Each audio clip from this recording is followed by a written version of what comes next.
make some bannock together. First off, I'd like to thank you for purchasing Jenna's bannock mix. I want to thank you because a portion of each sale of our baking mixes will be put to use to help an Indigenous entrepreneur, an entrepreneur site boss, or a student further their futures.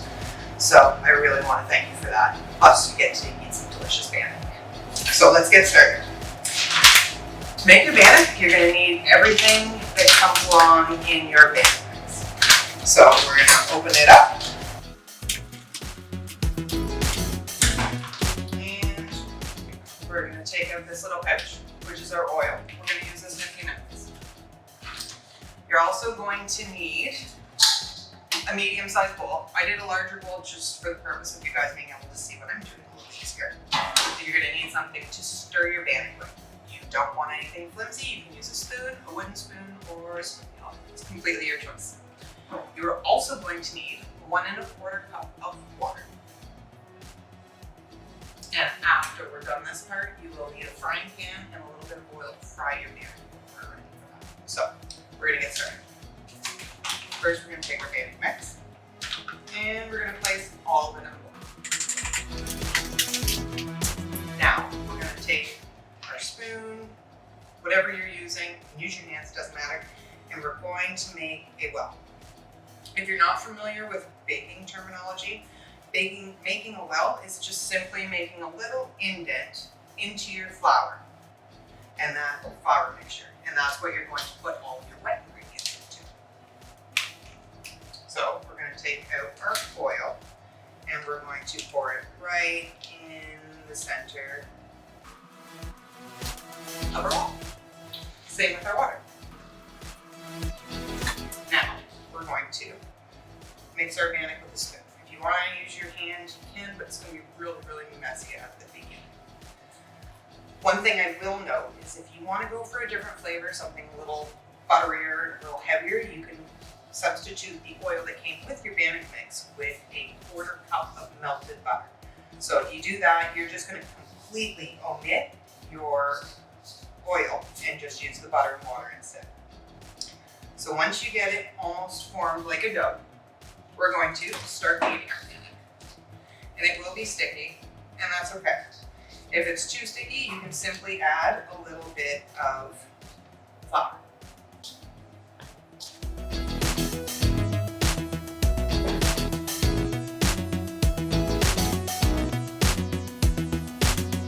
So once we get our bannock dough the way we want it, we're going to piece it. So there's a lot of different ways to do it. I just take a little ball, not much bigger than what a tangerine would be, and I roll it. And then we are going to simply flatten it. You can flatten it in the bottom of your bowl if you do a large one like this. You can flatten it between your hands, totally your call. But when you're done, you're going to end up with a piece like this. And all we're going to do is simply repeat that process until we have no more dough. So you should be able to get about 7 to 8 bannocks out of this. If you want more, you can make them smaller.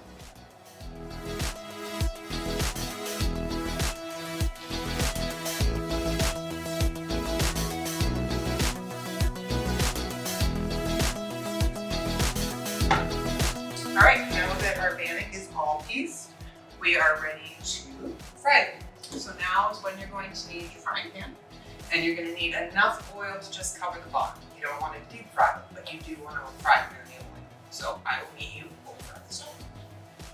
So I'm just going to mention, while you are working with oil in the kitchen, you should always keep some baking soda on you. Doesn't matter what kind, just make sure you have baking soda. As I'm sure you all know, water will make an oil fire much worse, whereas the baking soda will actually smother it and put it out for you. So all you're going to do is grab your pieced bannock, and we're going to place it gently into our frying pan. Be very careful not to burn yourself or to make the oil splash up.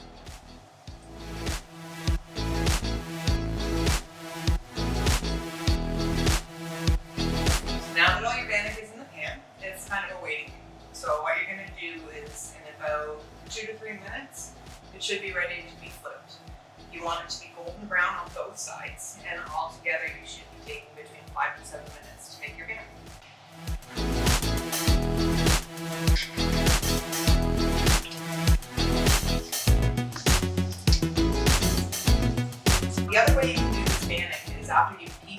actually put it on a lined tray, and as long as you pierce each piece with a fork, you can bake it in the oven at 350 for approximately 20 minutes until it's golden. My favorite way to do bannock is over an open fire. So if you're ever going camping or hiking or spending the day out in the woods, all you need to do is bring your bannock mix along with you, make it as we just did, and then what you're going to do is when you piece it, you're going to actually roll it out like a snake. And then you're going to take a stick and you're going to actually wrap it all the way around and pinch it together so it actually seals around the stick. And then you roast it over some hot coals or over a fire. Just make sure you rotate it. It'll be nice and golden brown when it's done, and the inside will be nice and fluffy. If you can't find a stick, you can actually use a flat stone. So what you do is make sure you clean your flat stone so you don't want to get sick. And then you're going to place it on top of your hot coals and you're going to let it heat up. Once that's heated, you can actually put your bannock right on top and it will fry it with your people. And just make sure you flip it. And again, you want that outside to be golden brown. It'll be a little darker if you do it on the raw. We don't want that now. But it's absolutely delicious. If you're not sure how to eat your bannock, you can use it as a side with soup. You can use it in place of a hamburger bun or bread. You can eat it with molasses or jam or maple syrup. It's actually a very versatile dish. So we'll be able to flip this in just a couple minutes, so I will let you go pay attention to your bannock.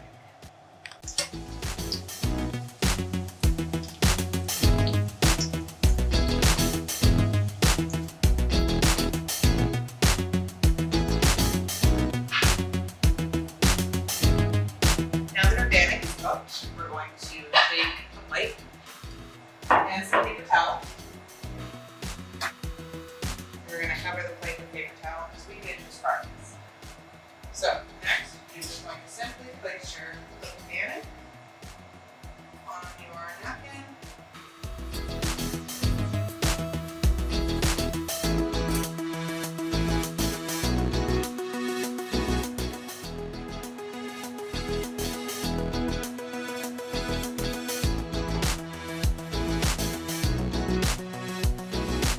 So we're going to let our bannock cool down before we enjoy it because it is very, very hot.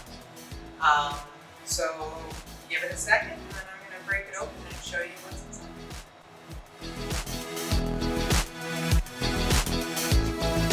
Alright, well thank you guys for making bannock with me. Now that it's all cooled down, we're just going to grab a piece and break right in. So, as you can see, it's nice and fluffy inside, and I'm impatient because it's still steaming, but it's that good you don't want it.